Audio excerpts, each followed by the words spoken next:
Hello, and welcome to this podcast explaining the preamble to the Constitution. Now that you understand the general reasons for and purposes of government, I'm now discussing the purpose of our government as outlined in our country's most influential document, the Constitution. At a later point, we will review the entire Constitution a little more in depth. For now, we focus on its first sentence.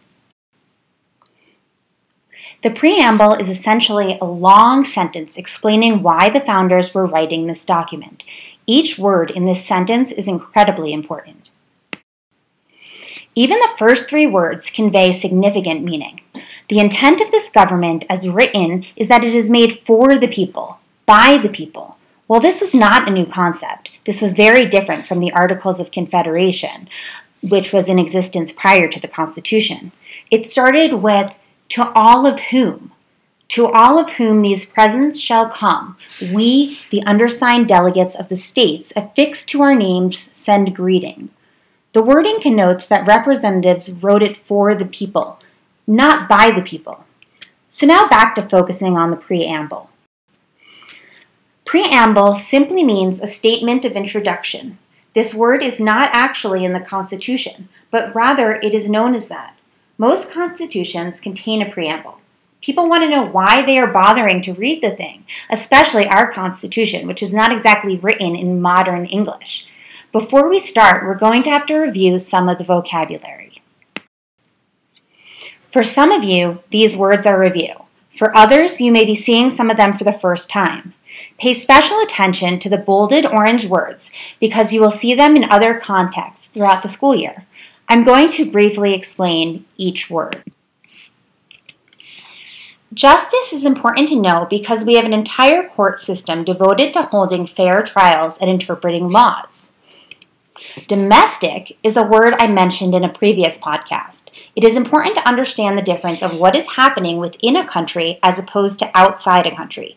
This word is often paired with the antonym foreign. For some people, they may have heard of it because of domestic violence that happens within the home. Tranquility is often easy to remember because it is what occurs when an animal is given a tranquilizer. It calms the animal down. Welfare is a term that also comes up in economics class. You may have heard of it referring to certain government programs meant to help people, thus increasing their well-being.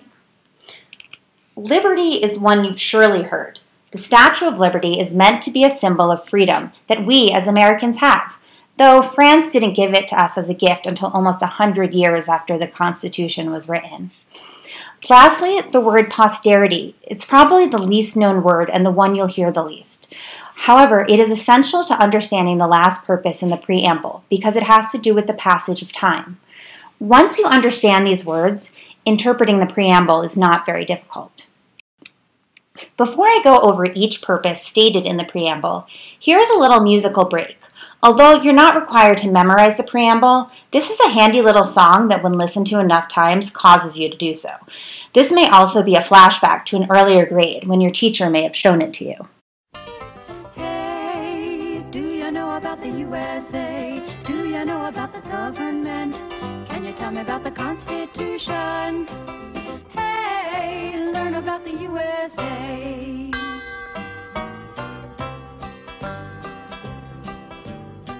In 1787, I'm told our founding fathers did agree to write a list of principles for keeping people free. The USA was just starting out a whole brand new country, and so our people spelled it out, the things that we should be. And they put those principles down on paper and called it the Constitution. And it's been helping us run our country ever since then. The first part of the Constitution is called the Preamble and tells what those founding fathers set out to do. We the people, in order to form a more perfect union, establish justice, ensure domestic tranquility, provide for the common defense, promote the general welfare and secure the blessings of liberty to ourselves and our posterity, do ordain and establish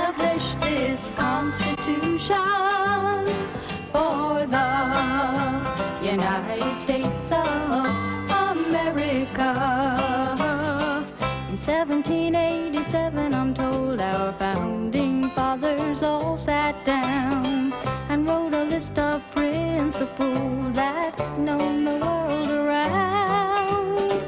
The USA was just starting out a whole brand new country, and so our people spelled it out. They wanted a land of liberty, and the preamble goes like this. We the people, in order to form a more perfect union, establish justice, ensure domestic tranquility, provide for the common defense, promote the general welfare, and secure the blessings of liberty to ourselves and our posterity, do ordain and establish this Constitution for the United States of America, for the United States of America. Now that you've listened to the words, here is the text. Notice it is essentially written as a list. This makes it easier to break down. I've also color-coded it on this and the upcoming slides so that you can visually see each one as a separate piece. As you can see, it is broken down into 6 purposes. We'll start with the first one, and I'll keep on adding to the list with each additional slide. First, during much of the 11 years between when the Declaration of Independence and Constitution were written, this country lived under the Articles of Confederation. These articles were very flawed, as they gave very little power to the central government, giving most power to each state. I'm not going to go into most of the shortcomings of the articles, but there were many. For example, the national government did not have the power to force states to pay taxes, which was problematic given that the country was still in a lot of debt from fighting the Revolutionary War. The founders recognized the many problems and sought to fix them. They wanted to make the Union of States better. They sought to have a system of shared power between the states and national government. This was called a federal system, which gave much more power to the federal government, hopefully making the country more perfect. One of the other shortcomings of the Articles of Confederation was that there was no justice system, meaning there was no way to solve problems. In even broader terms, the founders wanted a fair system of government for all, something Jefferson earlier reflected in the Declaration of Independence. The Constitution thus contained the creation of a Supreme Court and the directive to have a federal court system. As we previously learned, having a country where people are continuously fighting is no good. It's not efficient and leads to instability. There are many ways to ensure peace and calm within the country, including different types of security forces, such as the FBI and National Guard. While continuous fighting is not a good idea, the founders understood firsthand that not every country approved of them becoming a democratic republic where the people had a voice in government. If the U.S. were to have a stable country, it would need to protect itself. The United States has done a pretty good job of this, having arguably the most powerful military in the world. The founders not only wanted to control and protect the people, but they wanted to provide them with good lives. While the amount of social programs the government has funded has grown over time, it has always had a goal of providing a minimum level of well-being for the people. Even the new government established services for the people, including introducing a stable national currency, the dollar. Today we have social programs such as Social Security, as well as many national parks and monuments. Lastly, the founders aimed to create a free society for the people. Granted, the definition of who was and who was not equal and free has changed over time, but generally speaking, there were essential inalienable rights people were given, which later ended up being added to the Constitution before it was ratified or approved. These included freedoms of speech and religion. These freedoms, as well as many others, were meant to exist as long as the country existed, which was hopefully indefinitely. To continue to have a free country, the government not only provides freedoms, but also creates programs such as environmental regulations to protect future generations. I've now explained everything in the preamble and included an example or two of each. However, in order to truly understand the preamble, you must think critically about it. I now want you to think about other ways that our current government attempts to fulfill these purposes and whether or not it is indeed doing a good job.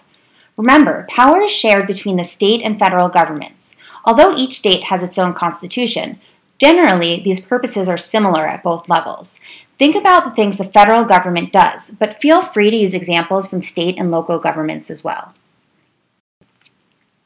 Hopefully you now understand the preamble. Thanks for listening.